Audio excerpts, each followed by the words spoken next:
The doctor argues with the military man that you can't just leave the sick and evacuate yourself. All this happens next to a pink-haired girl lying with an oxygen mask on her face. A shootout begins in the hospital corridor. The doctor and nurse are forced to flee in horror. You can hear people screaming, gunshots, the sounds of breaking bones and limbs being torn to pieces. Gradually, due to extraneous sounds or not, the girl in the hospital bed begins to come to her senses. Now she has fully opened her blue eyes and is looking at the ceiling, trying to understand how she ended up here. The girl realizes that she is lying in some hospital, connected to IVs and oxygen. She sees that around her the whole room looks very deserted. There is no one. The entire floor and walls are smeared with blood. The girl first sits down slowly, then puts her bare feet on the cold floor and tries to get up.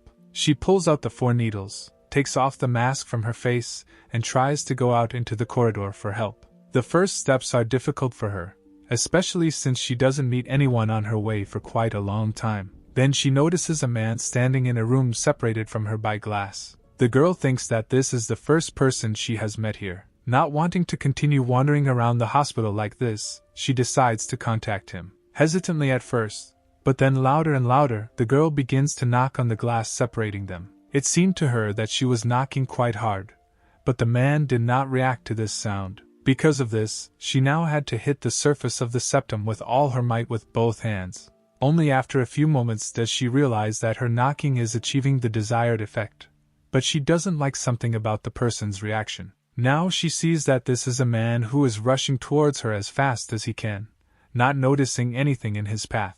Now he had already reached the glass that separated them and rested both his hands on it. The light from the corridor finally illuminated his face. The girl was horrified by this sight, because there was clearly something wrong with it. The zooms were too sharp, covered in blood, black eyes, claws. What frightened her most was his reaction. The man was clearly not himself. With such zeal he tried to get to her through this glass. The man didn't say anything coherent, he just growled and made other frightening sounds and tried to bite through the barrier. At that moment, all the horror films about zombies that she had ever seen in her life came to the heroine's head. The girl took a step back, 1, 2, 3, and could not take her frightened gaze away from the man opposite her. And he just thoughtlessly scratched the glass with his claws, tried to break through it, without connecting any logic to this. The girl slowly raised her hands to her face, covered her mouth with them so as not to make any more sound, and continued to slowly move back. She was still in shock from what she had seen, and did not fully understand whether all this had happened in reality, or whether she was just having a nightmare. I decided not to risk it, so I turned around, hoping to get as far away from this place as possible before it was too late. Some extraneous sound attracted her attention.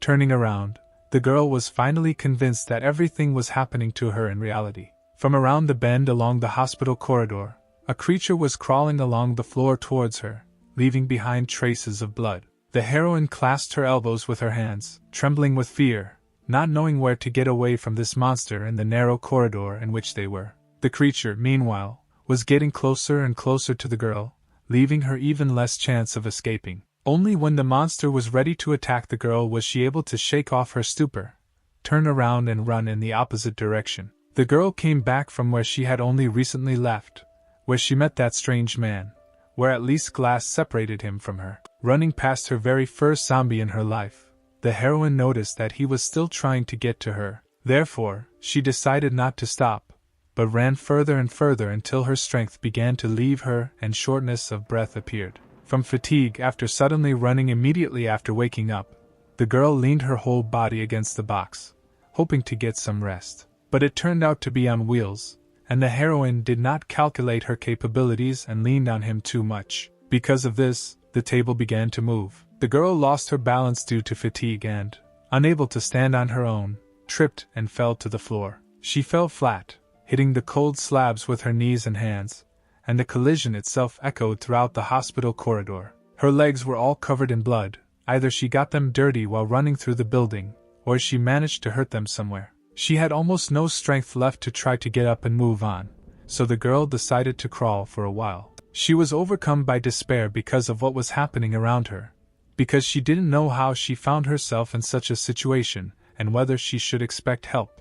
A little further down the corridor, the heroine again came across a man in a white medical coat, hoping this time that she was not in danger. But she was mistaken again, because having responded to her call for help and turned around, another walking monster appeared in front of her. The girl found it very ironic that even the doctors who were supposed to treat and save everyone ended up catching this strange disease. She understood that there had to be even more of them outside, so even if she managed to escape, it would be very difficult to survive there. The heroine did not understand at all, and no longer believed that there were still normal, healthy people left here. Desperate this time, remaining completely exhausted, the girl, instead of running away, simply sat down in the middle of the corridor. She watched as the man who had once been a doctor and saved lives, perhaps even her own, was now moving towards her, clearly intending to hurt and kill. She no longer cared about anything.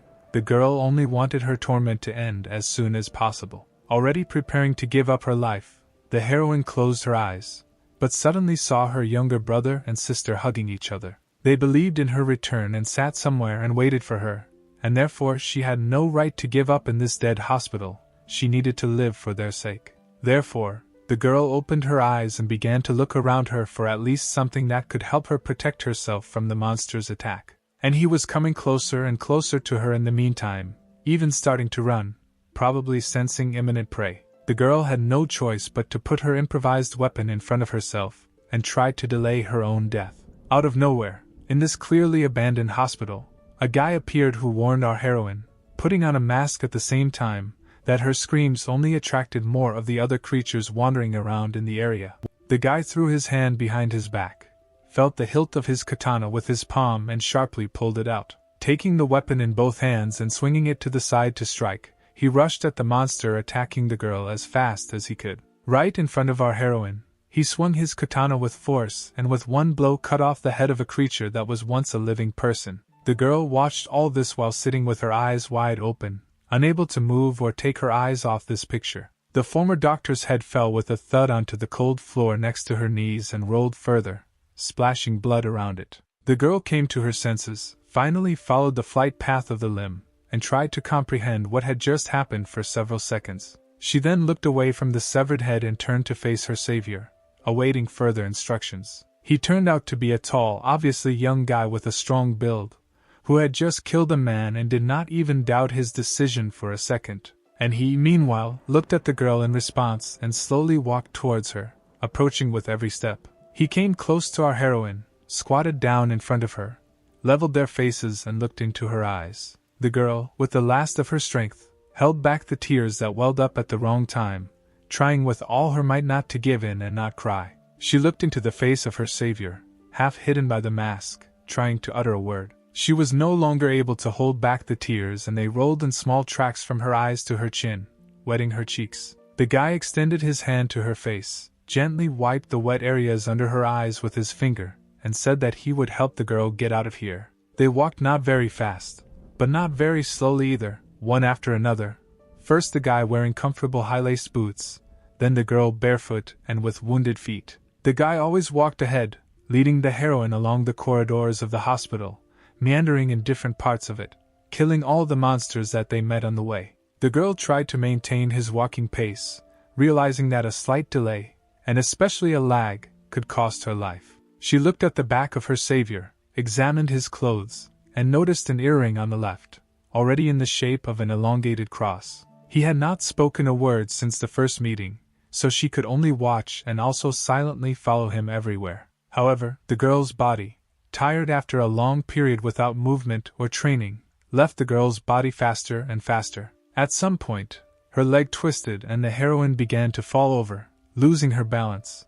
But the guy put his hand up and caught her, thereby protecting her from falling. The girl looked up at him, everything in front of her face blurred from fatigue as if in a fog. And then the guy finally spoke, asking her name and asking several other questions about her health. The girl introduced herself by the name Malia, then asked for just a minute to rest, after which the couple moved on. Having reached the last turn, the heroes hid and first looked around the corner to reconnoiter the situation near the exit. They saw that their way was blocked by a whole crowd of the same monsters that they had seen earlier. They wandered around the entire lobby, as if they were trying to look for something, reacting to the slightest noise from the outside. The guy said that they would be able to slip past this whole crowd only if they did not make a sound. But in any case, they will have to move extremely quickly to get out without losses. Saying all this, he looked at the exit, and then looked down at the girl and noticed that she was very pale. After which the guy said that since she was so weak, it was better for them not to risk it and look for another way out. After which he introduced himself as Shuhi and said that they still needed to look for another place and rest a little. The guys went into some empty surgery room, locked the doors, sat down, and the heroine drank some water. The girl was amazed at how tasty the water was, and at that time the guy was looking around and picking up some medicine, which led the girl to think that he came here for them. The hero, meanwhile, approached the girl and threw some pills into her hands, which turned out to be painkillers. Why does he wipe the blood from her face, worried that it might get into her body and infect her? The guy was confused because the girl knew absolutely nothing about the epidemic that struck everyone around. She told him that she spent a long time here lying in a coma, and she would tell the rest after they got out of here and were safe. The girl thought that maybe she should find a weapon for herself, but the guy dissuaded her from this idea, arguing that in this case she would only disturb him. After that, the heroes moved towards another exit slowly, trying not to make a sound, but something always attracted the attention of our heroine. It seemed to her as if someone was watching them, but after looking around, neither the guy nor the girl could find anyone. But in the end, she was right. Hiding behind one of the turns of the corridor, one of the monsters, dressed in military uniform, followed them everywhere with their gaze. Meanwhile, our couple reached the emergency department, where there was no crowd of monsters and there was a chance to get out of this hospital alive. Therefore, the heroes relaxed a little and let their guard down. They walked and talked about their own things. As soon as the girl said that it was too quiet here, it seemed to her that someone slipped through the curtain behind her. The girl noticed this sound, intending to come up and check, but a monster appeared in front of them, after which she was distracted by it. But this one was somehow a little different from all the previous ones that they met on their way. This infected stood still and didn't move at all, and his eyes looked like he could see. Her companion explained to her that this person was one of the anomalous ones who looked a little different, could move differently, and represented the greatest danger. No one has ever understood why some people become just ordinary infected, while others stand out as anomalies. However, such as this one, which attack not only the source of noise, but also behave more unpredictably and are much less common. Suddenly, the man in front of them began to scream loudly, which scared the girl and surprised her companion. The guy ran to the infected man, hoping to kill him as quickly as possible, before the rest of the dead came running to his cry. Almost in an instant and silently, he approached the monster and pulled out a sword from behind his back. Shuhei plunged his weapon into the monster's neck in one quick, deft movement, piercing it right through. Then he shouted to his partner to quickly run to the exit before the rest of the dead arrived. The girl turned and rushed in the opposite direction. Just at that moment another dead man attacked her from behind the curtain. On her wounded legs, she could not develop enough speed to be able to escape from the monster that was once a trained military man. At that moment, the guy noticed the second monster and realized that he had been watching them all the previous time, which means he was also anomalous. Quickly realizing that the girl would not be able to hide from him behind the hospital doors, the hero ordered her to change her trajectory and run to him. However, at that moment the monster made itself known, which he tried to knock out with his weapon, grabbing the hero by the hand. He held the guy in a death grip, looked at him angrily and tried to say something with difficulty. Shuhei realized that the monsters were targeting the girl. She was too slow to be able to escape. The guy saw that the distance between her and the second monster was rapidly closing, just a little more, and she would be caught and killed. Therefore, he decided to use all his strength, turn the weapon with the cutting side to the side and jerk sharply. This tactic could have him severing the neck of one of the monsters in the blink of an eye and freeing himself from its grip. Meanwhile, the second one almost caught up with the girl, aimed at her fragile neck, intending to bite. His teeth were already reaching for the skin, but something suddenly appeared in front of the girl and flew straight past her ear and behind her back. She looked back and saw that the monster that had just nearly killed her had grabbed her partner's palm with its teeth. And the guy didn't seem to understand that he had just been bitten by an infected monster. He stood calmly and held him back with one hand. The monster, meanwhile, tried more and more to squeeze its jaw and bite through its barrier, to free itself. The guy ordered the girl to sit down sharply, and with one movement of his ball he took and cut off the monster's head. after which he tiredly lowered his bleeding hand down, clearly making it clear that he was wounded. The girl looked at this picture and felt guilty, because of her this guy would be infected. She fell into a panic and could not calm down. This forced the guy to reveal his truth to her. He took off his mask and looked the girl straight in the face with his red eyes, revealing his fangs, admitting that he was already one of those monsters. At this time, in another room, two guys were talking together, obviously at some kind of observation post. While one of them was looking through binoculars and looking for circles, and the second was looking for danger on the ground, the third was sitting and smoking. A red-haired guy with a bandana on his forehead pointed his binoculars at something unusual that he noticed. It seemed to him that on the street along the road among the abandoned cars, something was moving to the side very slowly. I directed my gaze at this object, brought the focus closer, and saw that these two people were still alive. He told his partners about this, and they were amazed that their friend, who was going out to get medicine, was carrying an unfamiliar girl on his back. At that moment, she was just having a dream in which she was talking with her younger brother. The girl was driving fast in a car late in the evening. Even the lights around her were already on. She drove the car, not paying attention to the road, but typing a message to someone on her phone. Suddenly, something caught her attention, which was right in front of her car on the road at that time. Directly along the trajectory of her movement, some strange man came out of the forest and stopped in the middle of the road. At the last second she tried to signal him, but he did not react to the warning at all. Trying to avoid a collision with him, the girl turned the roll as far as possible to the side, the car skidded sharply, and an accident occurred. After that, she sharply opened her blue eyes, which were filled with tears. The girl tore herself away from the pillow and sat up on the bed, holding on to this nightmare memory. She sat up and tried to look around her, noticing a sword, a familiar backpack, but everything else was unfamiliar to her. The girl decided that she had died, or that she was still alive and that someone had brought her here, even putting a wet towel on her forehead. She opened the door to her room,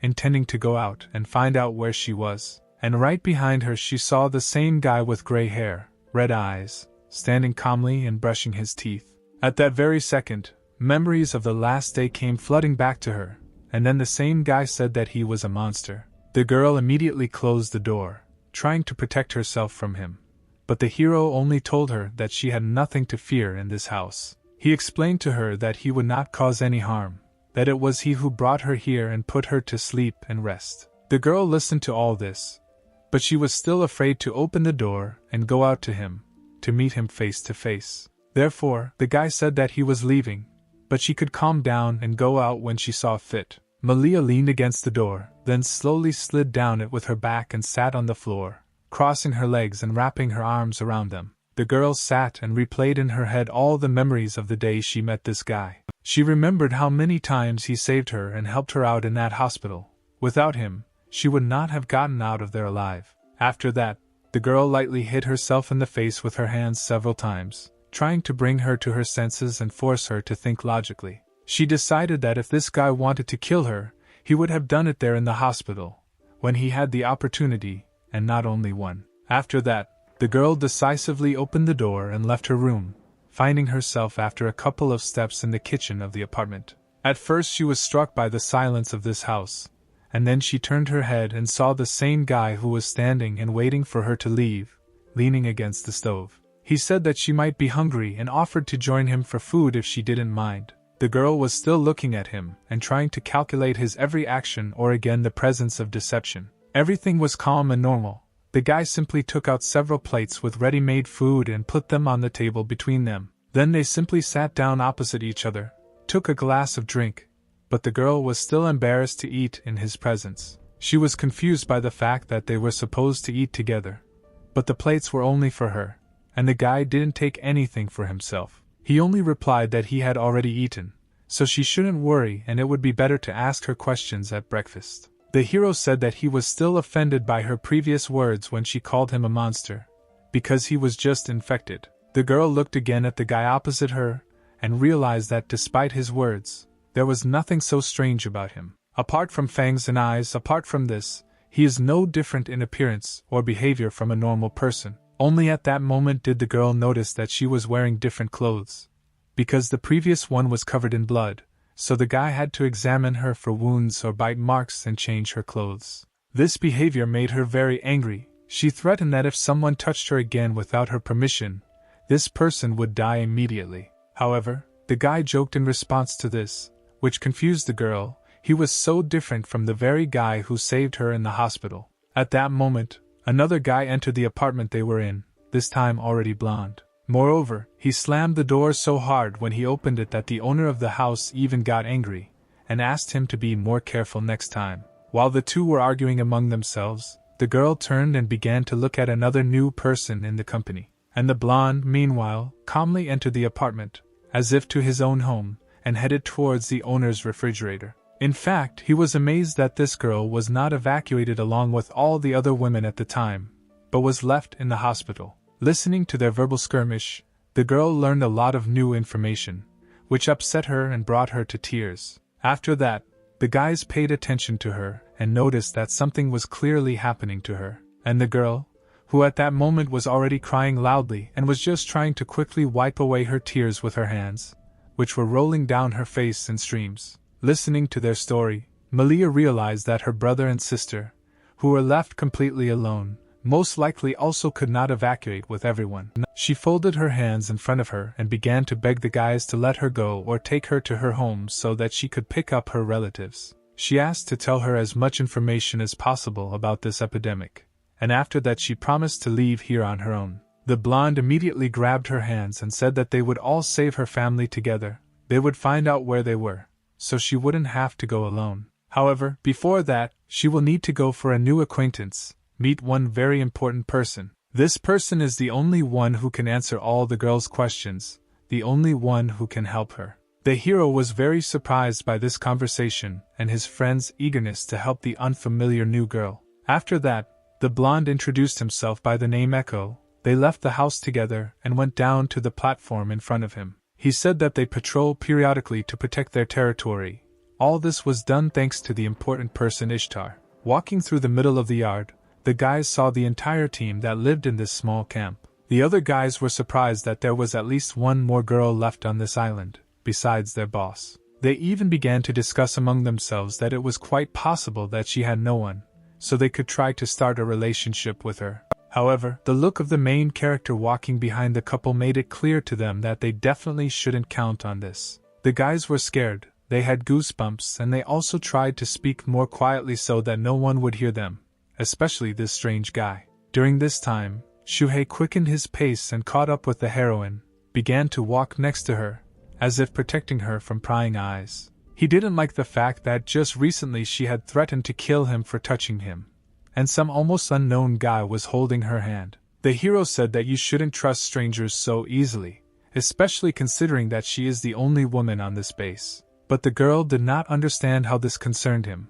because she could stand up for herself. However, then the guy overtook her a little, stopped, leaned over and said that he was the first to find her, which means he is her owner. His smile scared the girl. She didn't understand whether he was joking or seriously thinking so. The guy straightened up, turned around and calmly walked forward, catching up with the blonde, who was already far ahead. Malia was thinking at this time. After a few minutes of silent walking, our company approached an abandoned warehouse building. The blonde looked behind the front door first, greeted his boss and warned that he had brought a new girl. The commander, who had previously been minding her own business, turned around and thanked her subordinate for fulfilling the request. She calmly sat down on the bench, crossed her legs, leaned back on the table and greeted the new girl with a smile on her face. Ishtar told the girl that 7 days ago the infection swept through the first region. All that was known about the virus was that it was fatal, and anyone who caught it would die within 5 minutes.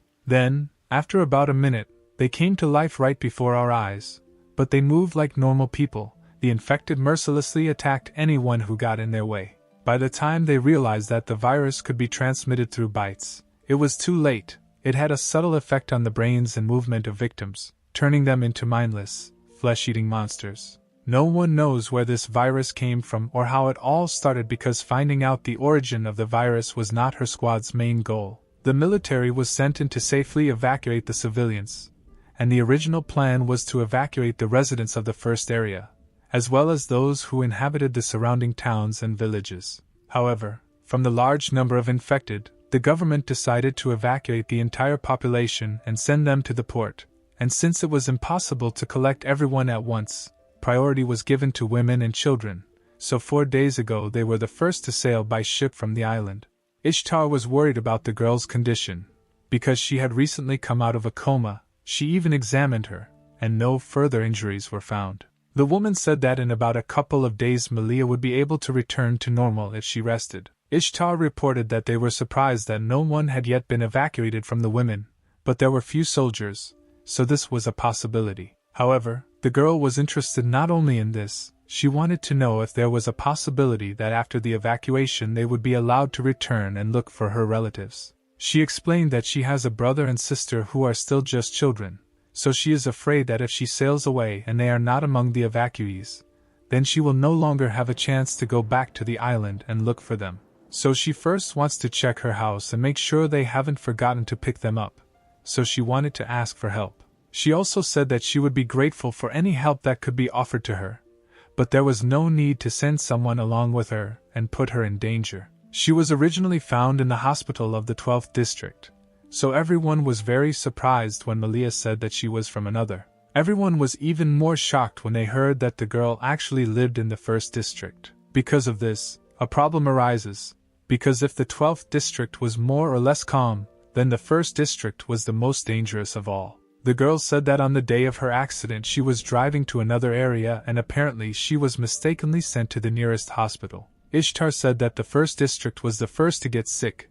A whole week has already passed, so her relatives are most likely no longer alive. The woman advised her to focus on her own survival and move on, and now go and rest until dinner. The girl tried to convince the commander, still hoping that her relatives would be alive. However, the woman answered her that after they found out what area she was from, the situation had changed, and no one would take such a big risk and put their lives in danger. However, Malia even fell to her knees trying to convince the local chief to allow her to go in search of her brother and sister. She bowed her pink head to the ground and said that she would not move until she was given permission to do so, after which the woman said that the girl did not understand the seriousness of the situation, after which she reached out with her hand to her cape, which had been hanging on her shoulder all this time. She abruptly tore it off and showed everyone present her hand, which had been cut off in the middle of the forearm and wrapped in bandages. The woman said that she herself was present during the very first days of evacuations in that area, and therefore saw with her own eyes all that horror. The streets were drowned in the screams of civilians. Everyone watched as the number of dead increased until there were more of them than living. None of the soldiers could continue to maintain their positions. They were in the minority, and in the end they only managed to save their own skins. Even such trained and brave soldiers as they could not do anything. This news brought the girl to tears. However, even despite this, Malia was not going to give up, because the lives of her brother and sister were at stake. The girl continued to talk about how they were waiting for her at home, that she told them not to go out and not let anyone in, and that she had left them enough food. She also said that she didn't need their help, but she shouldn't think that she would sit idly by, knowing that they could still be at home waiting for her to save them. The girl was grateful for everything that this company did for her, but recalled that she did not agree to obey. She was brought here unconscious, so whether she stays or leaves is not up to them, but only to herself. After which Malia turned sharply and ran towards the exit of this abandoned hangar. Echo ran after her, hoping to catch up and calm the girl down, and finally slammed the door. This whole situation and speech amused Shuhi very much,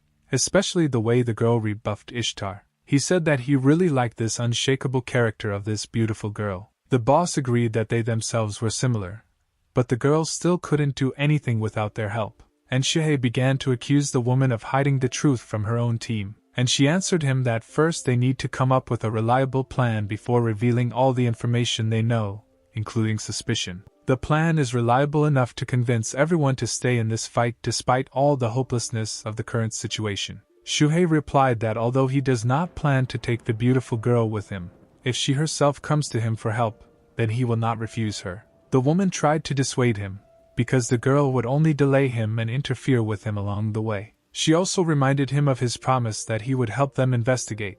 They would help him in his affairs. However, the guy reminded them that he himself did not agree with any of this. He doesn't care about everything. He only helps them voluntarily out of the kindness of his heart, and does not understand why he should listen to anyone. He also said that it was he who brought this girl here. He will appoint if she decides to go with him, then no one can do anything about it. But then another person entered the room, who said that something was clearly wrong with Malia and she had every reason to play an important role in their research. The girl must remain under their protection, so this issue is not even discussed. No one should let her go anywhere. Ishtar also asked the guy to stay and not go anywhere, because he is the only person who can get to the bottom of the truth and find out what is really happening. However, he said that they rely on him too much, because he doesn't even know who he is. After the door closed behind the guy, the man agreed that everyone trusted him too much, but he could betray him at any moment. So he suggested that they focus their attention on this new beautiful girl instead of trying to convince Shuhi to stay. After which the woman noticed that the guy had a noticeable interest in the new girl, so she might even be useful to them. This time, Echo was trying to catch up with Malia somewhere on a path in the middle of the forest, where they had wandered in the last few minutes. The guy ran towards the girl, trying to encourage her to stop and not run away even further. He put his hand on her shoulder, as if calming her down after such a difficult conversation with his boss. The girl squatted down abruptly. She was also upset that she was the only person who could get help. Echo squatted down next to the girl on the path and told her a story about his brother. He said that his brother was his only remaining relative, so he understood her feelings perfectly. But for the same reason, he cannot go with our heroine to a dangerous area and help her, because his brother cannot be left unattended. One girl said that this is only a plus, because she herself does not want to take anyone with her and put anyone in danger. But she can't not come back for them, because she won't be able to continue moving forward in life, knowing that she didn't do anything to find them. Such a serious attitude of his new friend. Echo said that he knew one person who could still help her with this. Therefore, literally a few hours later, the girl stood near one of the many doors of this secure complex. She resolutely raised her hand to the door, but still did not dare to knock on it and ask for help. But this was not necessary, because the owner of the apartment himself called out to her in the corridor. Of course, it turned out to be her acquaintance Shuhi, who allowed her to come to him from now on without knocking. The guy said that after he leaves, this house will still be hers, and now she can calmly come in if she wants to relax. He himself clearly intended to leave somewhere, but the beautiful girl grabbed him by the jacket. The guy stopped, turned around, looked the girl in the eyes, and immediately realized that she wanted to ask him to take her with him. And although she understands that she will only be a burden to him, she allows him to simply leave her if they find themselves in a situation where he cannot help her in any way. However, he said that he did not fully trust her strange and implausible story about how she ended up in a hospital in another area. The guy grabbed the girl's hand, pulled her closer to him, forced her to look into his eyes and tell the truth. He said that if he was going to put her life in danger against the commander's orders, he should at least know why. Malia looked with all her eyes at her new acquaintance. He turned out to be completely different from what she thought from the very beginning. She looked at this guy and thought that he was not the monster he sometimes tried to make himself out to be. She was also struck by the fact that his hand, which was squeezing her own, was too warm. After all, if you believe what the commander said, then the infected first die. Only then the virus takes over his body. And if the guy is warm, then that means he is still alive. She also said that she understood everything she said to him at the very beginning, which made the guy laugh. He was in a good mood, so he pulled the girl by the hand and promised to show her something. They went out to the opposite side of the house onto the balcony, after which Shuhei told the girl to look around. She came as close as possible, pressed herself against the railing, turned away from it, and looked into the distance as far as her vision allowed. However, she saw absolutely nothing, because around them there was only pitch darkness. The guy confirmed that this was the case, but previously one could see the lights of nearby cities and regions here. But now no one has electricity, so there is darkness all around, and they themselves are saved only by generators, and not forever. He showed her all this in order to show how dangerous the world is outside these walls, and traveling alone straight to the first area is an even more risky undertaking. There are no guarantees that they will be able to find her food and water along the way. The streets are teeming with the dead, and the smell of bodies makes everyone sick. However, Malia objected that she was not stupid and had time to think about all the possible worst-case scenarios even then in the hospital. Therefore, now she doesn't care what can happen to her, she just wants to find her children and that's all. And Shuhi either goes with her if he wants to help, or not. But in any case she herself will go on a search, with or without him. But her words surprised the guy, because he decided to go together and help the girl find her relatives. However, if he goes and protects and helps her, then he needs to get something in return for it. If her brother and sister were alive, he would help bring all three of them back to their makeshift fortress alive. Therefore, it is quite fair that he wants to get something in return, since he will help. Moreover, he is not interested in money in such a situation. It has become useless in this world since the beginning of the pandemic. He needs the girl herself, and she asked to clarify what exactly he means by this formulation. To which Shuhei offered to make a deal. In exchange for his help he would ask the girl for one favor at the end. Malia was initially reluctant to agree until she heard this request. After all, how could she make a decision if she did not know the terms and details of the deal? But the guy only suggested that we take everything as a game of chance. But this time there was a prize first, then payment. He knew right away that the girl needed him, so he could set such strange conditions for her. And Malia only had the final decision whether to accept such conditions or not, and refused the guy's help. The girl wrapped her arms around herself out of indecision, trying to bring herself to her senses in this way. She stood silently for several minutes, and then thought about whether she should accept or refuse this request. Shuhei said that he would give her time to think about it, but it would be better not to delay the answer. However, before he had time to take even a couple of steps towards the house, the girl replied that she agreed with his condition. She reminded him that she didn't care what might happen to her, she would do whatever he asked her to do. As a sign of consolidating their agreement, the girl extended her hand to the guy. He looked into the girl's eyes to understand whether she would be serious or would run away from her promise. Something in her look made him believe her words, so he extended his hand and they sealed the deal with a handshake. The shower room was lined with white tiles, and room temperature water was noisy as it poured from a hose. Shuhei cleaned himself up for the last time before leaving for the mission. He still couldn't believe that the girl agreed to his deal so easily, but he was glad that at least he managed to keep her close to him. The guy looked at his reflection in the mirror, and in his head he had thoughts only about her. He grinned at the memory of her smelling very nice, he liked it. A car with its headlights on drives up to a small house in the middle of the forest, in the middle of the night. The light illuminates the lower floor of the house, then turns off, turning off the car engine. Malia is sitting behind the wheel in some new office suit. The girl smiles at her thoughts. She enters the house and tries to find her relatives, but no one responds. Then the girl goes up to the second floor and sees her brother and sister sitting on the floor. The girl turns to the elder's call, but instead of her face we see the face of an infected monster. The next moment we realize that it was just a dream of Malia, who had just opened her eyes while lying in her bed.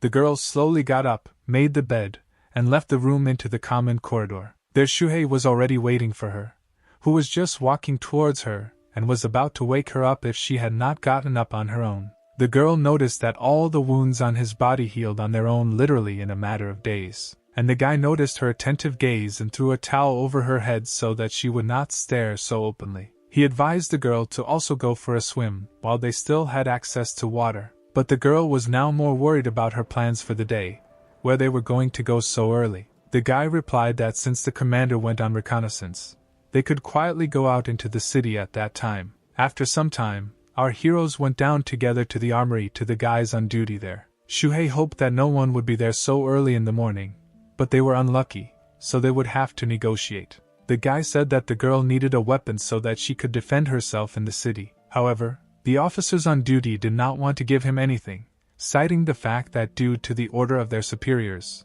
no one would receive anything. But even taking into account the persuasion, the guy doubted that the girl would be able to shoot from a gun at all. They had little ammunition for training. However, the girl was offended by this treatment, so she walked around the table from behind and took the gun. She took a few steps to the side, then raised the gun to shoulder level and took aim at the target. The guys didn't even have time to do anything when a few seconds later a shot rang out throughout the entire hangar. There was a hole in the wall just to the right of the bottle, which was still smoking from the bullet that had just hit it. Although the girl missed a little, she was close enough to the target that it amazed everyone. She told those present that her father was a hunter, and he taught her to shoot. With such a demonstration of skill, Begging for just 2 charges turned out to be much easier. Having armed himself and grabbed the cartridges, Shuhei pulled the girl towards the exit from their temporary shelter. The city was very deserted. There was no noise anywhere. Only birds hovered above it in the sky. An infected man with bare feet, who was all stained with his own or someone else's blood, slowly walked through the quiet city. Following him, slowly, but not hesitatingly, walked a beautiful girl, stepping step by step. She held the gun to her shoulder, aiming at the former man's head. The girl adjusted the sight for a long as time allowed, because ammo was limited. The infected monster stopped in the middle of the road, apparently sensing something behind him, and began to slowly turn around. But instead of his face, Malia's eyes saw the face of her disfigured sister from her morning dream. The girl looked from the sight to the monster and back, trying to choose the best moment. She froze, exhaled, and pulled the trigger between 2 heartbeats. A shot was fired, but the bullet missed the target without hitting the infected person's head. But the monster paid attention to the sound of the shot, and angrily chased towards its source. The girl froze in place for a second, unable to move a millimeter. The monster was already close to her, but even this gun in her hands could not make her move. At the last moment, the foot slammed into the monster's head, pushing him away from the girl. It was Shuhei who threw the infected one against the far wall, giving the girl one more shot. The monster is far enough away. It's time for the girl to come to her senses and tune in. He said that if you can't kill the first time, then at least you have to dodge. The guy also noticed that the girl didn't miss. She did it on purpose. He reminded her that these creatures had not been living people for a long time, so she should not be afraid to kill. They are blind, their bodies rot in the sun, so the girl must embrace her gun and shoot. She could quickly end their suffering, put an end to it, set it free. The second shot was successful, hitting the monster directly in the head, falling on the spot. The guy also said that this is normal. She would have to get used to it over time, after which he patted her head gently. The girl began to cry and talked about her dream in which her sister was infected. Therefore, she imagined her face instead of all these monsters and could not shoot. Afterwards, Malia told her new friend the real story about her family. Several years ago, when she was still young, she saw her mother leaving with someone in a car. She realized after a while that she had left them with her father, leaving them only to live together. At first the girl tried to pester her, and asked her dad when she would return. But he didn't answer anything, he didn't talk to anyone much. Then the girl finally realized that it was very difficult for him too, and not just for her. Since that happened, no one has ever brought up the topic of mom again in this house. Some time passed, the girl had to learn from an early age to do most of the housework. She wouldn't want to work for her dad, she wanted to help as much as she could. At this time, her dad was struck down by illness, and she did not even suspect that he had been sick with something for a very long time. He constantly lay on the bed and refused to go to the hospital, so she had to take care of it herself. One day there was a knock on their door and a messenger brought a letter. It only said in a few lines that the girl's mother had died. The girl looked at her father and realized that this was very bad news. She then saw how difficult it had been for him lately after his mother left. She also knew that she should have kept this a closely guarded secret from him. However, the next day she came home and saw a terrible picture. The girl looked forward and could not hold back the tears that burst out of her eyes. She fell on her thin knees in front of her father's room, in which he hanged himself. The girl later buried him in the cemetery herself and ordered a slab. Kind social workers and lawyers helped her in this difficult matter. After her father's funeral, these child welfare workers brought the girl to the first district. For some man's children to meet their younger brother and sister, social workers and the children themselves really wanted the girl to take custody of them. The girl lived with them and looked after them for exactly a year, but she was never able to fall in love. The children themselves liked it very much, especially the youngest brother. However, no matter how hard she tried and treated them well, they would never have been able to gain a foothold in her heart. The girl tried her best to force herself to love them, but it didn't work, because every time she looked at them, she could only see her mother. Each time she remembered the pain that she experienced when she realized that she would never return. So she decided to leave her brother and sister, confident that social workers would take care of them. She changed her mind and decided to go back, thinking it was too late, so she blamed herself for everything. Shuhei looked at the girl with compassion in his eyes and turned away. He told her not to blame herself for what happened and not to try to punish herself for it. However, Malia still felt bad, as if now the guy could look at her from a different side. However, he only said that it was time to return to base if they wanted to set off tomorrow. The girl was really surprised that the guy wanted to help her, but he said that her confession does not affect anything, because she has an agreement. He just told her that she needed to try to fix everything after they saved her family. She herself knows the contract, so she must let others know too. He promised that he would do everything to ensure that they got there safe and sound and saved the children. Until then, he asked the beautiful girl to try not to cry anymore. It was very late in the evening when the guys returned to their safe camp. The beautiful girl entered the dark hangar, intending to return the gun to its place. However, unexpectedly, yesterday's boss and her assistant were already waiting for them there. Malia immediately became worried that they had been caught red-handed. However, the cheerful and calm boss was just smoking a cigarette and joking. The beautiful girl immediately handed her gun to the commander. She was very embarrassed and apologized for her behavior yesterday and being too rude. She also said that they were returning the gun safe and sound, without a single scratch on it. However, the boss allowed them to keep the weapons, because they would still need them on the way to the first district. The commander gave official permission for the boys to go in search of their relatives. She even promised to give her some provisions, consisting of food and water, for the long journey. Even though the woman was against this idea, she still wanted the girl to reunite with her family. She was also glad that this couple communicated quite well, because it definitely wouldn't hurt to improve relationships when traveling. She wished him to have a good rest before leaving tomorrow morning. The girl sincerely thanked the head of the camp for her help from the bottom of her heart. She just asked the beautiful girl to talk to her about something in private. She calmly and quietly said to come to her room after dinner. Of course, Malia could not refuse such a small request for such a big help. Since the conversation would only be between girls, the boss asked Shuhi not to come, but he still already guessed what she wanted to talk about with his partner, and she looked at their squabble from the side and tried to understand what was waiting for her on the other side of the commander's office. The assistant commander also spoke, ordering everyone to return to their rooms. The man wanted to shake hands with the new girl and get to know her, but Shuhi broke their hands. Then he took Malia and dragged her away from this hangar. However, the doctor advised the girl to take time to recover from the coma. She objected that she had already gained strength quickly enough and was ready to go into battle, after which the newly made couple of partners retired to rest after their foray into the city. However, such a rapid recovery of the girl clearly worried both the doctor and the boss. It was late evening, the moon just lighting up the sky above the survivors' camp.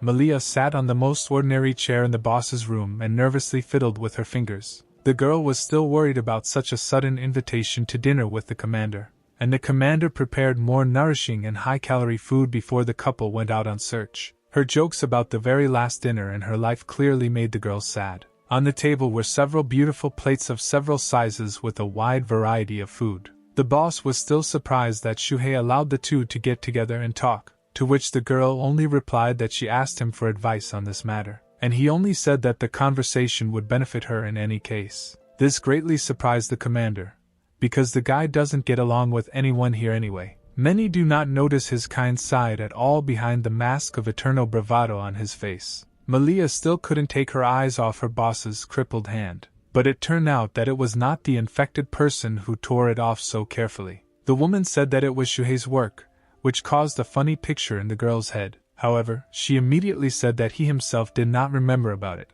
and he cut off her hand with a katana. And she called her today to tell her about her first meeting with Shuhei. Then her squad was sent to the first central region on a mission. Instead of evacuating, everyone was ordered to go home and lock their doors. It is clear that the local residents did not like this very much. They gradually began to gather in groups near the fences and demand protection. However, the large army had a clear order from the high command and they had to carry it out. The angry crowd demanded to let them through, and not send them to certain death. Our fair boss served in the same detachment at that time. Unlike everyone else, she was very smart, and understood that the situation was not the most standard. Therefore, no one would send the head of the unit to lead them, but here he was standing right in front of them and giving orders. The commander knew him well, so she could carry on a conversation. She tried to find out what was happening here and why the evacuation was not starting. She was too compassionate, so the major did not want to see the woman on this mission. Although there were other plans before, according to the new order, the area had to be blocked off, and the commander was given the task of ensuring that the virus did not spread beyond his borders. Suddenly, a warning shot was fired into the air from the barricades. This made the surrounding and non-deaf people believe in the seriousness of what was happening. However, at that very moment, cries for help were heard from the end of the crowd. The infected had already reached this part of the city and began to actively attack. People tried to flee towards the military, but they did not help them. But no matter what, an order still came from above to restrain the crowd, and in the earpiece of the military messenger, you can then share the screams of horror from the other side. The townspeople, in wild fear, rushed to any fences, trying to break through. More and more infected people attacked them from all sides. One girl managed to squeeze through the fence, but the monster was still chasing her. The captain ordered her subordinate to shoot the monster as quickly as possible. However, the monster still bit the girl faster than the fatal bullet reached it. Already two were shooting at the infected person a second later, trying to save the girl and avenge their comrade. A moment later, the bullet finally pierced the monster's head. The girl asked the military for help, lying on the cold and damp ground. The commander was already heading towards her when the major threw his hand forward. Without much hesitation, he shot the girl straight in the head, killing her on the spot. He justified this by the fact that she had already been bitten and in a couple of minutes she would have died anyway.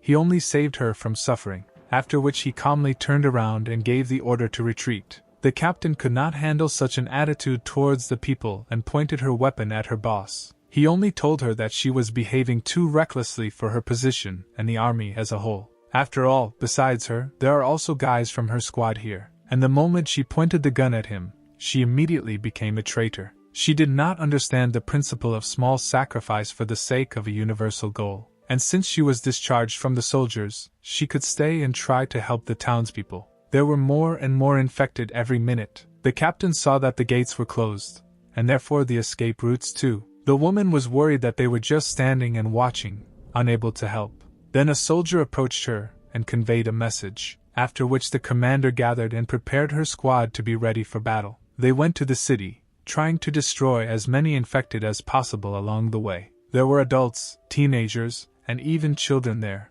The team was heading to the sewer branch. One of the soldiers used to live nearby and could take the others there. The unit surgeon was on their side and had conveyed the message about the meeting earlier. The woman gave basic instructions before the main foray to the exit. The group just had to get to the tunnel nearby. Along the way, they destroyed as many infected as possible that got in their way. Knives, clubs, pistols, and any other weapons were used. The squad was already at the very entrance to the sewer tunnel. Suddenly, something pierced the neck of one of the guys running behind. His blood splashed so hard that it even splashed onto the people running next to him. The guy fell dead, and everyone else stopped. An infected person appeared in front of them, licking his hand with fresh blood on it. It seemed as if someone had sent him there specifically to stop them. The guy was clearly different from other monsters. He could think and speak freely. Suddenly a discharge pierced his head and a pistol shot rang out. The barrel still smoked for a few seconds after that. It was the boss who became furious over the murder of her subordinate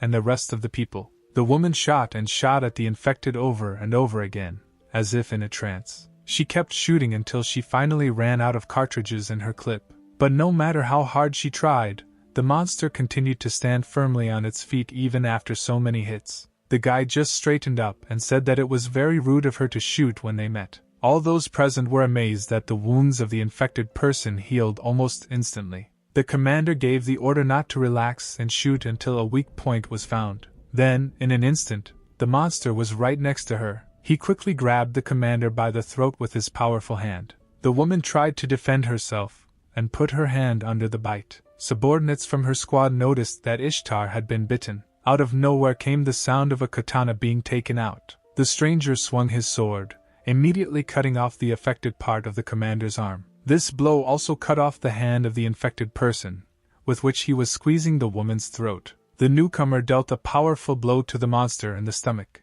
It turned out that the two clearly knew each other, and were not happy to meet. By this time, the monster's hand had already grown back, and he was preparing to strike. The swordsman easily grabbed something clutched in the monster's fist. However, he still managed to inject something into his neck from a syringe, after which he was cut in half with a katana in a rage. The commander was shocked at how easily he managed to do this. She looked at the guy and tried to understand who he was. Whose side is he on, since he looks like he's infected, but kills his own kind? The guy only managed to say that he cut off his hand before the infection spread. Then he grabbed his neck in the area of the injection from the infected person, and a second later he rolled his eyes and fell like a stone onto the hard ground. The rest of the squad's survivors bent over him, awaiting the commander's order, and on the other side of the tunnel, a surgeon and his team were already waiting for them. The captain's wound, which had been hastily bandaged, was bleeding.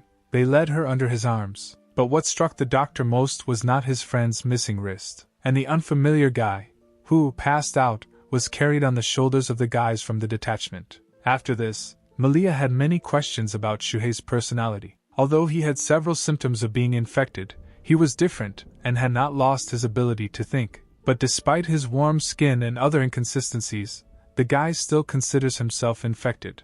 It turned out that when he woke up after the monster's injection, the guy didn't remember anything. When he came to his senses, the first thing he did was attack the surgeon, demanding to let him go back. Only Ishtar managed to persuade him to calm down and stop taking them for enemies, and the doctor reminded him that he had been hunted by the same infected person earlier. The whole team tried their best to convince the guy that they were on his side, and if he helps them, then they will help him in everything they can. However, Shuhei at that moment did not understand anything at all and did not remember what he was told. The doctor put forward a theory that some organization, or even the government itself, was behind the spread of the virus. But there is no evidence, and it is impossible to draw up a plan of action without knowing the enemy. They even let Shuhei go back to the city, hoping that this would trigger his memories to return. However, nothing helped, and there was still a possibility that the guy would remember everything and turn out to be their enemy, knowing the location of the squad. He almost gave up, but when the girl appeared, he decided to try again. Malia was not afraid to go with him alone, because she definitely knew his good side. He saved the life more than once, not only of her, but of her entire squad, even before she lost her memory. The commander was glad for this answer, because they were the only ones who trusted this guy so much. Therefore, she asked Malia to help Shuhei regain his memories, while they are here to replenish supplies. But the girl said that if the only way to save the country is to force the guy to remember his past, then she will not do it. But in return, she proposed her plan and asked to meet them at the exit from the first area. Afterwards, the girl thanked the commander for the wonderful dinner and ran away to get ready to set out. Ishtar believed that she was completely out of her mind, since she decided to trust a girl like her, and yet her instinct told the woman that she really could handle it.